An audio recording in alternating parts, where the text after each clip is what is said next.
Hi, this is the Xiaomi 13T Pro and I'll show you how to turn on and turn off silent mode on this device.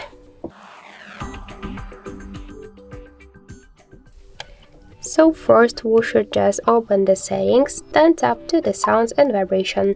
Here you'll see the silent mode switcher, so just to activate silent mode or to turn it off you should click to the switcher by this way.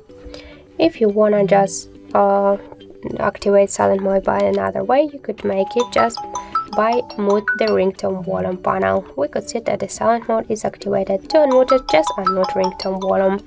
Also, you could open the control panel and you'll see here the mute icon. Click on this icon to activate silent mode or to turn it off by this way. And also we got one more way how we could activate and turn off the silent mode. Just press up or down volume button. You'll see here the bell icon. So to activate silent mode or to turn it off, you should click to this bell or cross bell to turn it off. So thank you for watching, and if you like this video, leave thumbs up and subscribe our channel.